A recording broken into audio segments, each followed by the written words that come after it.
Good morning. My name is G.S. Raju. I'm on faculty at the University of Texas MD Anderson Cancer Center. I would like to thank Sally for posting this question on the Facebook.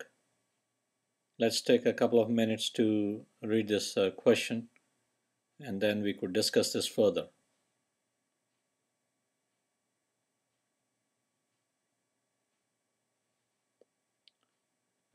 So Sally's question is understanding the risk of colon cancer in an individual with a family history of colon cancer, i.e., a brother, father, grandfather with colon cancer.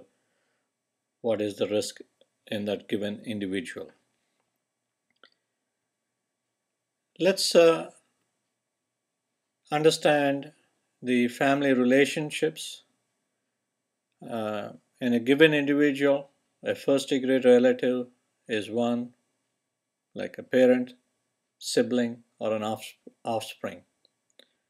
Second-degree relatives include grandparents, grandchildren, uncles, aunts, nephews, nieces, and half-siblings. So this is important to understand when you're looking at a family history of colon cancer. So the question is, when should one get screened based on family history of colorectal cancer? So it's important to find out who in the family is affected with colon cancer, at what age, and whether it was cancer or adenoma or a precancerous lesion. So these three pieces of information are critical to figure out at what age a given individual should get screened for colorectal cancer. So if there is a family history of colorectal cancer in a first-degree relative below the age of 60, then the first-degree relatives should have a colonoscopy at age 40 or 10 years younger than affected relative, whichever is younger. Say, for example, somebody had a diagnosis of colon cancer at age 45, then his brother or sister should have screening done at age 35, and his children should get screening done at age 35. On the other hand, if the first degree relative was diagnosed with colon cancer at age more than 60 years, then colonoscopy should start at age 40. How about family history of colorectal adenomas? These are not cancers, but these are precancerous lesions called adenomas. So if the first degree relative was diagnosed with colorectal adenoma or a benign polyp below the age of 60, then his first degree relative should have colonoscopy at age 40 or 10 years younger than affected relative, whichever is younger.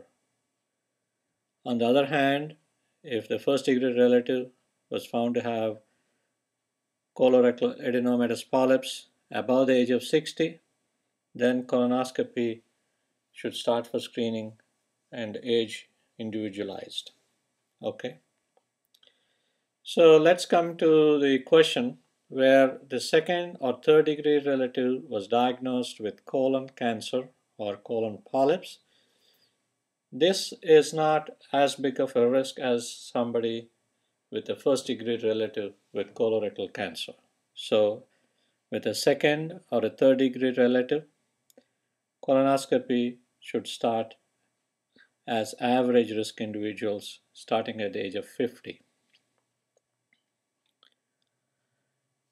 Say, for example, there is a history of colon cancer in grandfather, father, uncles. So that means there is involvement of both first generation and second generation with colon cancer. And these cancers happen to be at a younger age then one should consider that these are familial cancer syndromes or genetically predisposed or hereditary cancer syndromes. And in this group, colonoscopy should start at a much younger age, and this is a different kettle of fish. I would like to share with you that Dr. Patrick Lynch, who is very well known for his work on hereditary cancer syndromes, practices at the University of Texas MD Anderson Cancer Center. I really admire him for his work, and we work closely. And he and Dr. Miguel Rodriguez Bigas are co-chairing the fourth biennial meeting of the International Society for Gastrointestinal Hereditary Tumors, otherwise known as INSIGHT. This is going to be between March 31st and April 2nd of this year in San Antonio, Texas. And this is going to be very helpful for anyone interested in gastrointestinal hereditary tumors. Sally, hope this information is helpful. Thanks again for the question. Thank you.